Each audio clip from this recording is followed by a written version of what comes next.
Maanta oo tahay Janaayo 20-keed, dunidu waxay gashay dagaal dhaqaale oo cusub iyadoo canshuurta Greenland ay soo quruxday. Midowga Yurub uu hadda u soo saaray hubkeedii ugu dambeysay oo ah 100 bilyan oo dollar ah oo lagu argudsanayo Mareykanka. Suuqyadan arrintan way saameysay. Waxaan aragnaa kuwananka in ay soo daateen 24 saac oo lasoo dhaafay. Greenland wuu soo jawaabay, soo kale Midowga Yurub way soo jawaabeen. Trump ayaa hadlay iyo niisada ugu waaweyn.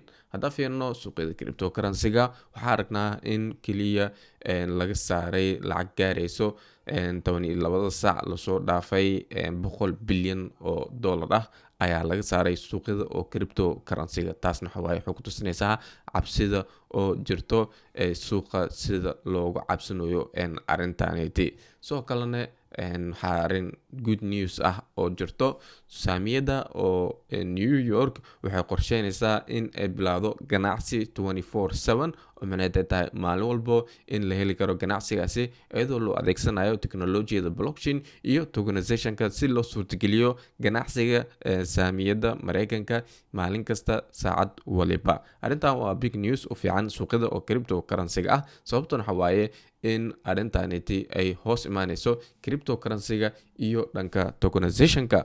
Waxaan ognahay nidaamka oo maaliyadeedka iyo institutions sida u shaqeeyaan waxyaabo fara badan ay jirto oo blockchain-ka iyo tokenizationka ay ka caawin karto. Sida suuqyadan la xirayo camal way xalinaysaa blockchain-ka sababtoo ah u baahan xilli la xirayo iyo xilli la furayo. Waxay ku siinaysaa marka xurriyad oo xil walbo aad geli kartid suuqyada oo financial-ka. Deutsche Bank ayaa sheegtay in Yurub ay haysato awood weyn oo cadaadis ah oo ka dhan Mareykanka maadaama ay haystaan ilaa 8 trilyan oo dollar ah ay ku jirto bondsyada saamiyada oo Mareykanka. Hadalkan wuxuu imaanayaa iyadoo Trump uu u hanjabaaday canshuur tariifs ah la xiriiro muranka Greenland. Oray wuxuu rabaa Greenland in uu gacanta uu ku dhigo uu la wareegay. Eedan waxa waaye waa dowladda hoos timaado Denmark, marka ayagana way kasoo horjeedaan arrintaasi. Bangiyada sidoo kale wuxuu ka dhigay haddii oo dagaal ganacsi ah buuxo dhaco aad si weyn u dhaawici doono suuqyada caalamiga ah ee raasulmaalka capitalismka. Wararka noocan ah waxay saameyn toos ah ku yeelanayaan suuqyada crypto iyo stock markets labadaba. Marka arrintan runtii arrin oo sahlan maaha, waa arrin dhaawac u geysan karto suuqyada oo financial-ka. Hadda Deutsche Bank sidaan dhahday Yurub awood ay leeyihiin 8 trilyan oo dollar ah halkan kama dhowa. Marka waxaa arkeenaa kolay sida ayagana ay arrintan ugu falcelin doonaan. Yurub waxa waaye dowlad yar maaha, waa qaarad dhan waaye, waa 22 dowladood oo iskaashay oo midoobay, go-aankoodna hal waaye. Marka arrintaaneti labada dhinacba way saameynaysaa haddii tahay Mareykanka iyo haddii tahay Yurub. Coinka ori waxa waaye fursad fiican u bixinaya waqti xadirkaneti 98 cent ayuu muraya. Muuqaal ayaa kasoo sameeyay sidoo kale target kale hoos ayaa jirto $80 ilaa iyo $62. meeshan waxaa fursad kale ayuu bixinaa soo DC ku sameynaya. Muuqaalkan soo daawadaa xiiseynaysid coinka ori.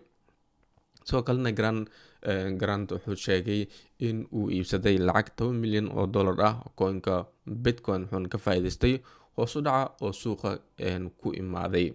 Sidoo kalena bankiga Xisaab waxay ansixisay soo jeedin oo lagu dhimayo supply gate oo coinka waxaana lagu ekeysiin doonaa ilaa 400 milyan oo coins ah oo caawinayso coinka in uu dhaqaaqo. Supply-ga iyo demand-ga waxa waaye waa cunsur muhiim ah markii la imaado wax walbo. Sidoo kale waxaan arkanaa Michael Saylor wuxuu dhahay Bitcoin weligiisi ma qaato fasax. Wuxuu dhahay holiday iyo xasid timaado oo 24 saac 7 maalmood weeki waa la helaa. Sidoo kale waxaa jirto token unlock. Waxaa unlock lagu sameyn doonaa ama lagu soo fasaxi doonaa suuqyada cryptocurrency-ga 132 milyan oo dollar ah.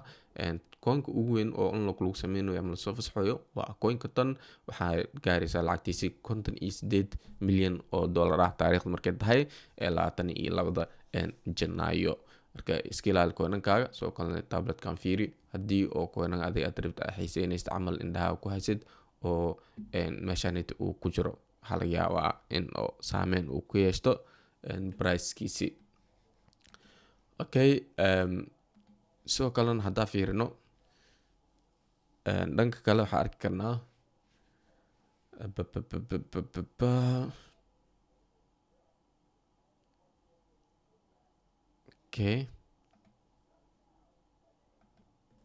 okay coinkaaga ka fiirsa halkaanete hadduu uu ku jiro sidoo kale waxaa laga yaabaa in ay pricekiis maybe ay saameyso haddii lacag badan lasoo fasaxayo.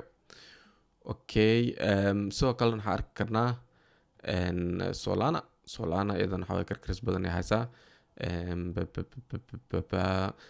Shirkadda bitman hadda waxay haysaa tiro gaadhayso 3.37 percentage supplyga oo coinka ethereum. taasna waxaa waye runtii waa miro aad u fara badan oo shirkaddan inta ay haysto maybe ilaa 5% jirta inay gaadho haddana waxaa waye almost 150 ka badan ayay haysataa. sidoo kalena solana waxay qorsheynaysaa in transaction aan gasless transaction oo laga dhigo dadka developerska ah ee arrintaaseti rabo marka oo waxaad iibsanaysid sidoo kale waxaa ku dhiibi kartaa tokensyada kale oo altcoinka ah ama coinanka oo tokensyada oo ku dul dhisan blockchainka oo solana. BlackRock hadda waxay maamushaa hanti gaarayso 14 trilyan oo dollar ah. BlackRock shirkad yar maaha, intaasi trilyan ayay u maareysaa asset under management waay. iyadan waxaa shirkad ugu weyn waay adduunka. hore waxay haysatay December 24 harna 11 haddana waxaa 14 trilyan oo dollar ah. waa shirkad ugu weyn. soo kalena Revolut waxay dalbatay ruqsad oo bangi oo buuxa gudaha Peru. taasna waxaa waaye talaabo weyn oo ay sameynayso shirkadda Revolut sida ugu balaarato Latin America. soo kalena lacagtii oo la xaday 282 milyan oo dollar ah 10 Janaayo dhacday. waxaa la arkaa in 63 milyan oo dollar ah oo ku gudbay bridge oo la yiraahdo Tornado Cash Mixer Service waaye oo lacagaha iyo privacy-ga oo loo isticmaalo. dahabka ayaa gaaray new all time high cusub wuxuuna soo taabtay 4700 oo dollar ah halkii ounce oo gold ah. soo kale boqortooyada midowga Yurub waxay waajahaysaa khatar hoos u dhac dhaqaale recession kadib canshuuraha cusub oo soo rogay madaxweynaha Donald Trump sida ay sheegtay wareysiga The Telegraph. soo kale Trump uu soo hadlay wuxuu dhahay Trump waxaa ka hadlay arrintii Greenland iyo amniga caalamka. Trump wuxuu sheegay in uu wicitaan wanaagsan la yeeshay Mark Rutte oo ah xoghayaha guud ee NATO isla markaana isla heshiiyeen in la qabto kulan dhacayo dhinacyo badan laga oo ka dhici doono Davos Switzerland. marka kulankaneti ayaa la rabaa marka in lagu hadlo arrintaaseti. wuxuu carabka uu ku adkeeyay in Greenland ay muhiim u tahay amniga qaranka ee Mareykanka iyo kan caalamkaba isla markaana aysan jirin wax dib u laabasho ah arrintan. soo kalaabanayna dhaheen Greenland waxaa rabnaa in aan la wareegno. soo kalena waxaa soo hadlay Brim Armstrong ninkan waxaa ninka difaacayo suuqada cryptocurrency-ga ah iyo sharciga market structure-ka wuxuu ku hadlay aan isla dhageysano. Hey y'all, I'm here in Davos at the World Economic Forum and just wanted to give you a quick update. 3 main goals for us this week. Number one, I'm talking to different world leaders about economic freedom and how crypto can update their financial system. Number two, we're going to continue to work on the market structure legislation and meet with some of the bank CEOs to figure out how we can make this a win-win. This stablecoin should be an opportunity for both banks and crypto companies as long as we're all treated on a level playing field. And of course, defer to the Senate and the administration about how to take those discussions forward. Number three, we're going to talk a lot about tokenization this week and how it's democratizing access to capital markets. There's about 4 billion adults globally that they're unbrokered, they don't have access to any kind of high quality investments. And this is the engine of wealth creation that everybody should have access to. And crypto is going to help make that happen. So we'll keep you updated and talk soon. Hey y'all, I'm here in Davos at the World Economic. wuxuu dhahay aniga Davosan joogaa weekend muhiim waaye. sidoo kale wuxuu dhahay waxaan rabnaa inaan ka wada shaqeyno arrintaneti oo market structure-ka sharciga cusub oo la sameyn doono. sidoo kale wuxuu rabaa bangiyada iyo CEO-yada dad in uu la hadlo sidoo kale si loogu dhigo arrintaneti arrin win-win situation ah oo labada dhinacba ay ka faa'iidayaan crypto dadka ah iyo sidoo kale bangiyada. marka arrintaneti waa arrin muhiim ah. weekend Davoska waxyaabo badan ayaa lagu falaqeyn doonaa. sidoo kale waxaa go-aan ayaa laga gaari doonaa. sharciga dib ayaa loo dhigay mechanism motion ayuu ka kicay. wuxuu dhahay arrintaneti waxay keliya maslaxad oo ugu jirtaa bangiyada crypto maslaxad uguma jirto marka dib aa loogu laabtay hadda. sidoo kale waxaa waaye CEO-yada bangiyada iyo kuwa crypto ayaa wada hadli doonay asiga iyo sidoo kalena sida financialka marketsyada oo u update gareynayso cryptocurrency-ga. arrintan arrin bullish ah waxaa la rajeynaa in dhawaan wax lagu heshiiyo oo lasoo ansixiyo. midowga Yurub wuu soo jawaabay, waxay dhaheen Greenland iib ma aha, Greenland is not for sale. Asla dhaysan marka. Now, dear colleagues, the last days have also seen increased pressure on Denmark and Greenland. We will debate this later this week, but it is important to say this. The European Union supports Denmark and the people of Greenland, and we do so united in our resolve.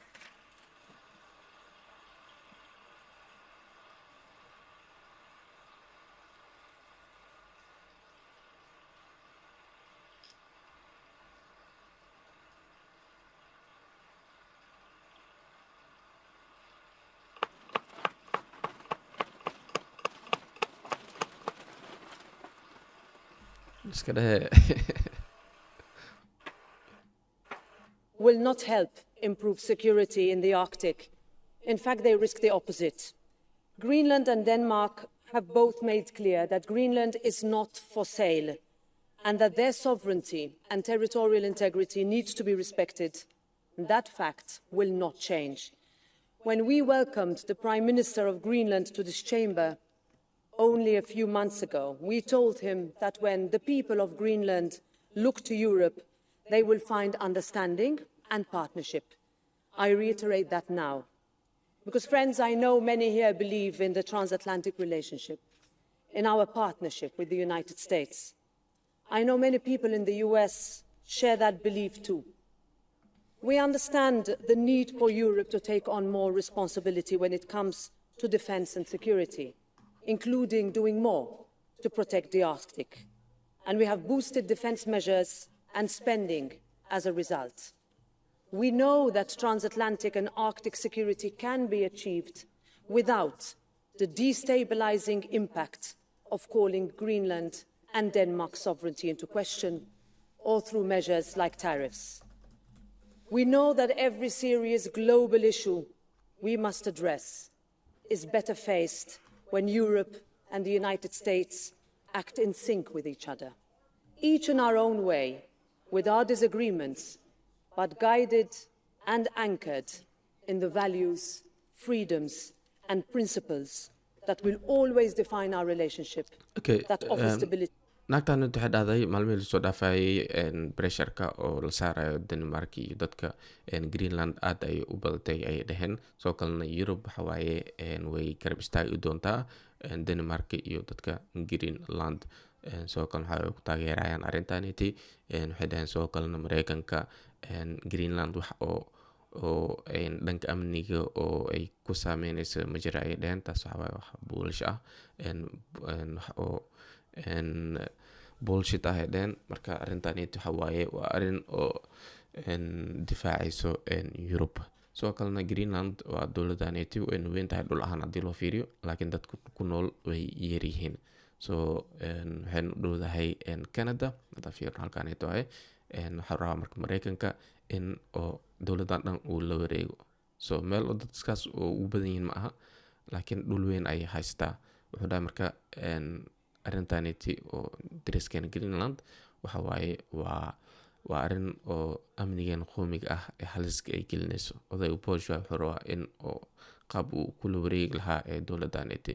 soo kalena dowladaniti waxaa hoos imaado Denmark waxa waaye waa isu hoos imaadaan.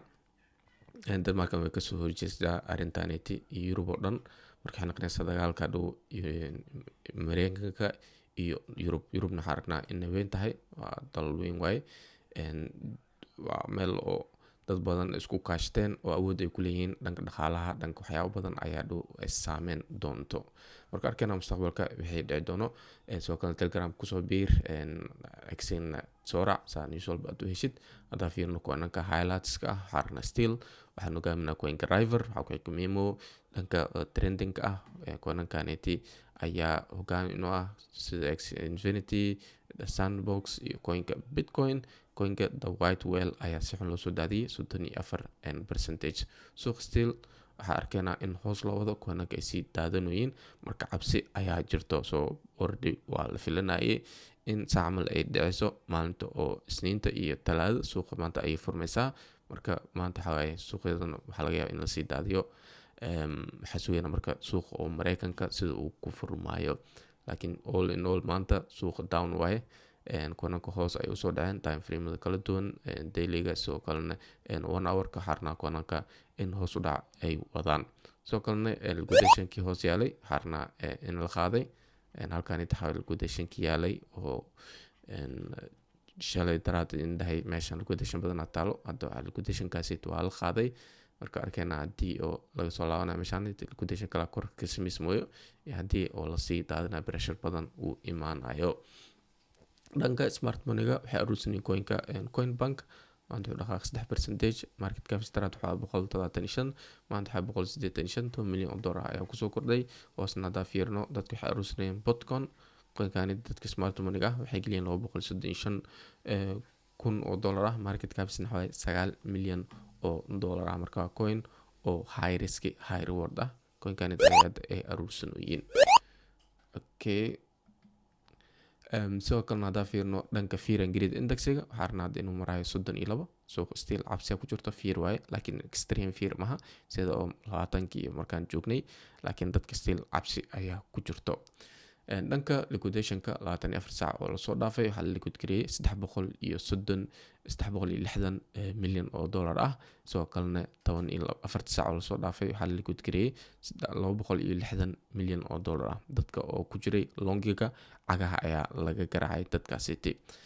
sidoo kalena haddaa fiirno suuqyada ethereum waa kana saa sheegna naqday double tabuu samaystay kadibna waxaa la daadiyay, waxaa laga yaabaa meeshaan in laga support gareeyo 3,000 oo dollar ah ayuu kusoo laabanaa coinka ethereum. haddii laga sii daadin waxawaaye 2,900 ayaa la keeni karaa coinka ethereum. btc dan waxaa aragnaa in oo hoos dhacay samaysanayso, meeshaan support u taala 9,000 oo dollar ah, haddana waxay marsaa 9,071 dollar. iyadan waxawaaye hoos dhac ayaa ku socdo, daily haddaa fiir maalmihi lasoo dhaafay dhan hoos ayaa la waday, ducufaya dhacay. waxaa soo galay dadka oo sellerska ah, liquidation kor ayaa leelo in la qaado, haddana waxaa la sameynaya correction ayaa la sameynaya. marka correctionkanete waxaa laga yaabaa in meelahan 9,000 laga soo celiyo btc, ama hadii kalena heerahanete imaado 87,000 oo dollar ah. meeshan waa meel oo support kale oo btc laga soo celin karo. totalka hoos u dhacnay 3 trillion ayaa maroon hadda 3.4 trillion oo dollar ah. suuq lacag ayaa ka yara baxayso, dominance kor ayuu ku ciyaa, taasna waxaa keenayso in coinka altcoin kale oo la daadinayo soo bil xilligaas camal btc ayaa survive garowaayo uu soo laabanaa, coinka altcoinka ah ayaa la daadanaa. like iyo subscribe si wax walba cusub uu kusoo gaaro. wassalaamu calaykum waraxmatullaahi wabarakaatu.